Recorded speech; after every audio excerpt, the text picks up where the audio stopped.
الله أكبر.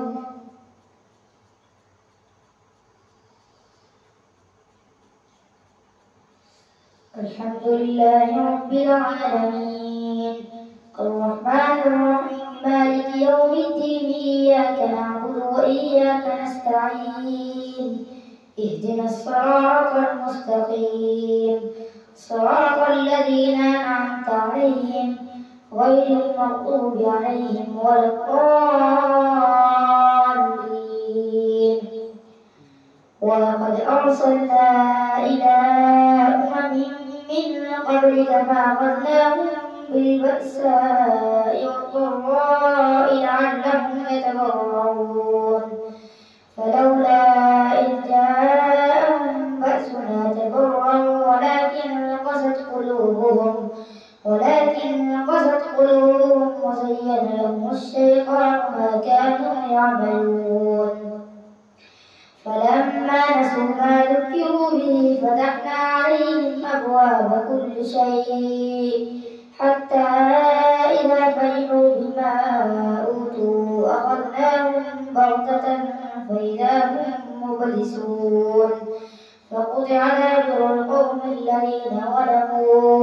والحمد لله رب العالمين. قل أرأيتم إن أخذ الله سمعكم وأبصاركم وختم على قلوبكم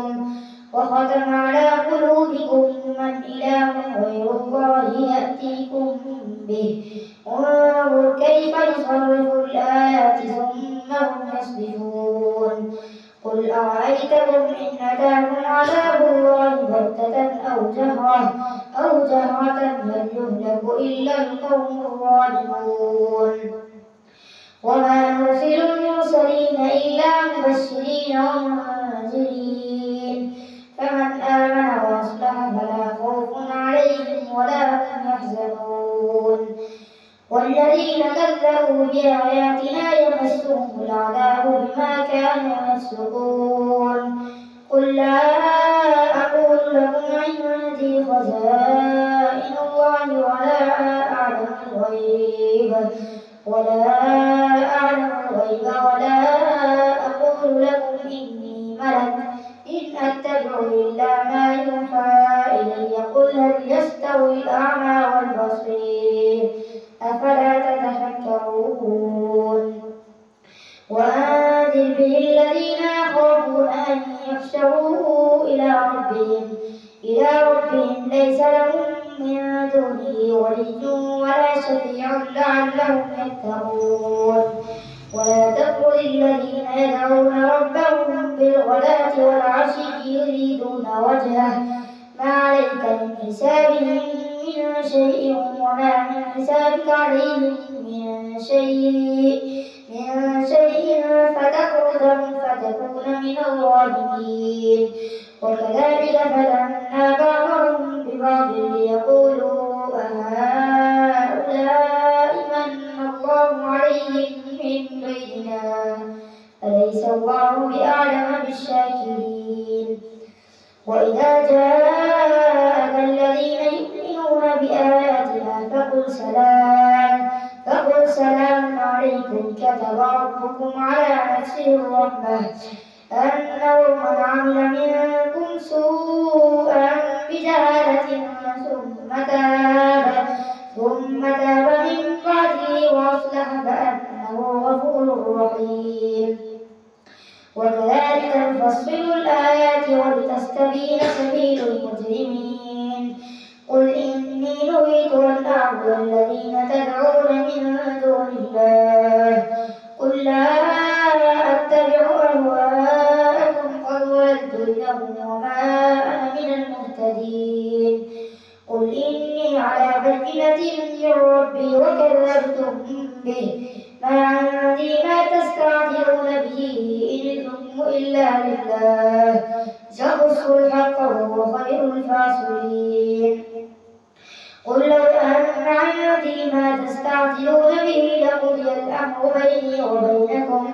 والله أعلم بالظالمين. وعنده مفاتح الغيب لا يعلمها إلا هو ويعلم ما في البر والبحر البحر وما تسقط من ورقة إلا يعلمها ولا حبة في ظلمات الأرض ولا رطب ولا يابس إلا في كتاب مبين. وهو الذي يتوفاكم بالليل ويعلم ما جرحتم بالنهار ثم يبعثكم فيه ليقضى أجل مسمى ثم إليه مرجعكم ثم ينبئكم بما كنتم تعملون. وهو القاهر فوق عباده ويرسل عليكم حفظة حتى إذا جاء أحدكم الموت توفته رسلنا وهم لا يفرطون ثم ردوا إلى الله مولاهم الحق ألا له الحكم وهو أسرع الحاسبين.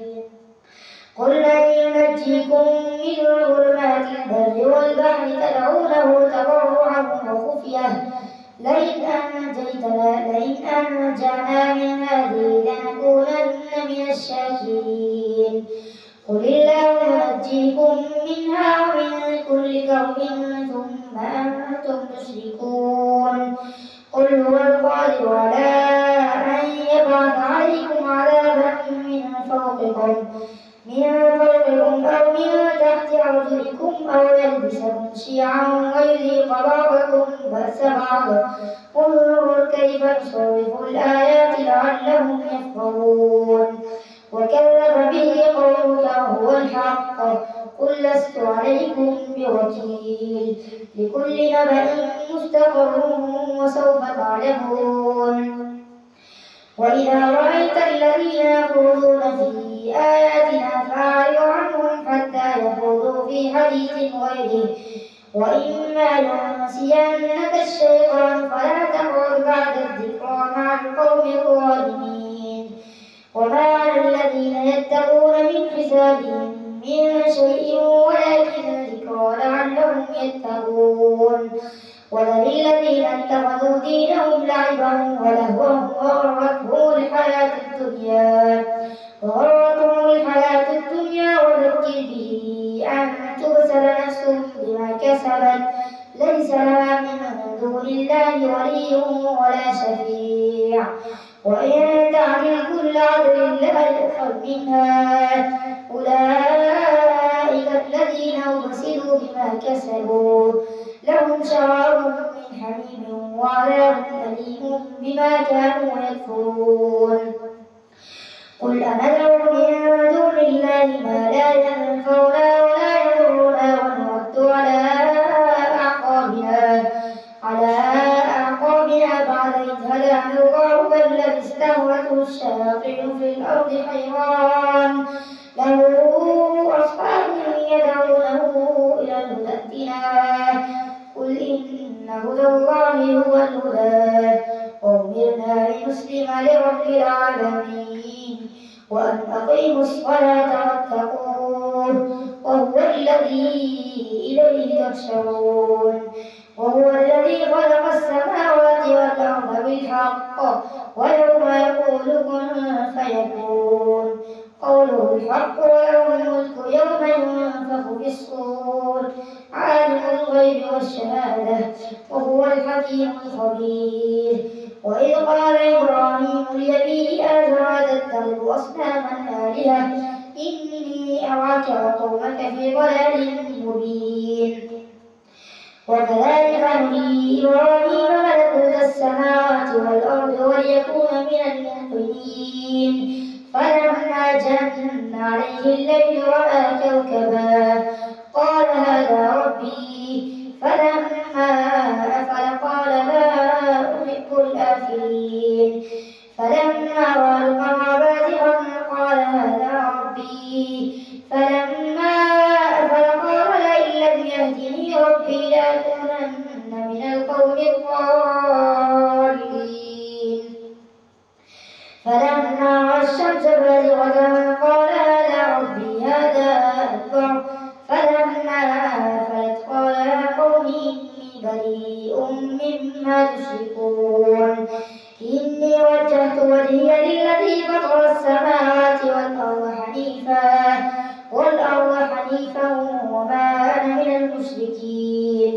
وحاجه قومه قال تحاجوني في الله وقد هدان ولا أخاف ما تشركون به إلا أن يشاء ربي شيئا وسع ربي كل شيء علما أفلا تتذكرون وكيف أخاف ما أشركتم ولا تخافون أنكم أشركتم بالله ما لم ينزل به عليكم سلطانا فأي الفريقين أحق بالأمن إن كنتم تعلمون الذين آمنوا ولم يلبسوا إيمانهم بظلم أولئك لهم الأمن وهم مهتدون الله أكبر سمع الله لمن حمده الله أكبر الله أكبر الله أكبر الله أكبر الحمد لله رب العالمين الرحمن الرحيم مالك يوم الدين إياك نعبد وإياك نستعين اهدنا الصراط المستقيم صراط الذين أنعمت عليهم غير المغضوب عليهم ولا الضالين وتلك حجتنا آتيناها إبراهيم على قومه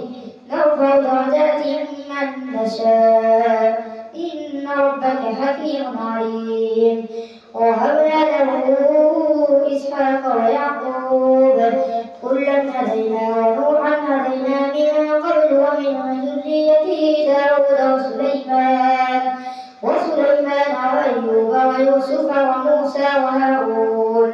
وكذلك نجزي المحسنين وزكريا ويحيى وعيسى وإلياس كل من الصالحين وإسماعيل واليسع ويونس ولوطا وكلا فضلنا على العالمين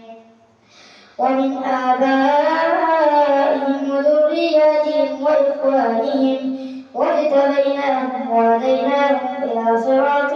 مستقيم ذلك هدى الله يهدي به من يشاء من عباده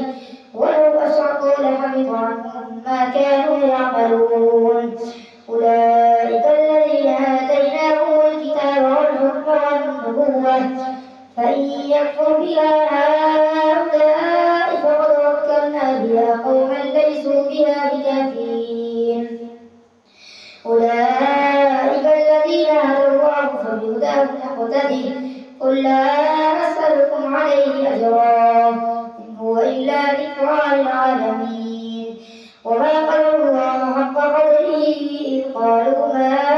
أنزل الله على بشر من شيء قل من أنزل الكتاب الذي جاء به موسى نورا وهدى للناس تجعلونه قراطيس تبدونها وتخفون كثيرا وعلمتم ما لم تعلموا أنتم ولا آباؤكم قل الله ثم لهم في خوضهم يلعبون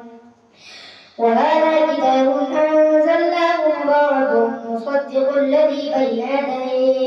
بين يديه ولتنذر أم القرى ومن حولها والذين يؤمنون بالآخرة يؤمنون به وهم على صلاتهم يحافظون ومن أظلم ممن افترى على الله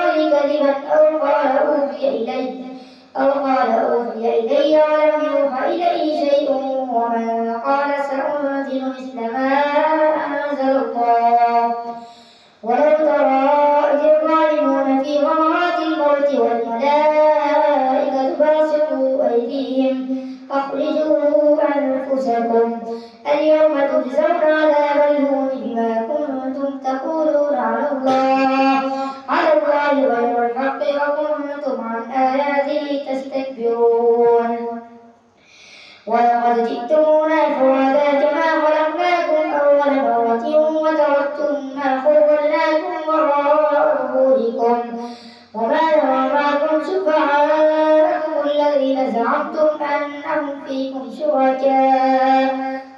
وتقطع بينكم وضل عنكم ما كنتم تزعمون إن الله فالق الحب والنوى يخرج الحي من الميت ويخرج الميت من الحي ذلكم الله فأنى تؤفكون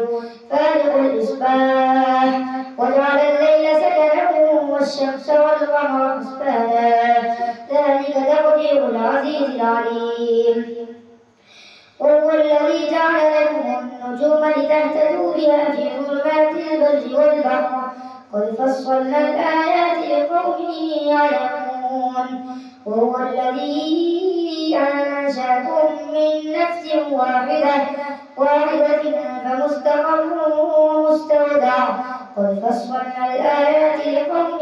يفقهون وهو الذي أنزل من السماء ماء فأخرجنا به نبات كل شيء فأخرجنا منه خضرا نخرج منه حبا متراكبا ومن النخل من طلعها قنوان دانية وجنات من أعناب والزيتون والرمان مشتبها وغير متشابه انظروا إلى ثمره إذا أثمر وينعه إن في ذلكم لآيات لقوم يؤمنون وجعلوا لله شركاء الجن وخلقهم وخلقوا له بنين وبنات بغير علم سبحانه وتعالى عما يصفون بديع السماوات والأرض أنى يكون له ولد ولم تكن له صاحبة وخلق كل شيء وهو بكل شيء عليم ذلكم الله ربكم لا إله إلا هو خالق كل شيء فاعبدوه وهو على كل شيء وكيل لا تدركه الأبصار وهو يدرك الأبصار وهو اللطيف الخبير قد جاءكم بصائر من ربكم فمن أبصر فلنفسه ومن عمل فعليها وما أنا عليكم بحفيظ وكذلك نصرف الآيات وليقولوا درست ولنبينه لقوم يعلمون اتبع ما أوحي إليك من ربك لا إله إلا هو وأعرض عن المشركين ولو شاء الله ما أشركوا وما جعلناك عليهم حفيظا وما أنت عليهم بوكيل ولا تسبوا الذين يدعون من دون الله فيسبوا الله عدوا بغير علم كذلك زينا لكل أمة عملهم ثم إلى ربهم مرجعهم فينبئهم بما كانوا يعملون وأقسموا بالله جهد أيمانهم لئن جاءتهم آية ليؤمنن بها قل إنما الآيات عند الله وما يشعركم أنها إذا جاءت لا يؤمنون ونقلب أفئدتهم وأبصارهم كما لم يؤمنوا به أول مرة ونذرهم في طغيانهم يعمهون الله أكبر سمع الله لمن حمده الله أكبر الله أكبر الله أكبر الله أكبر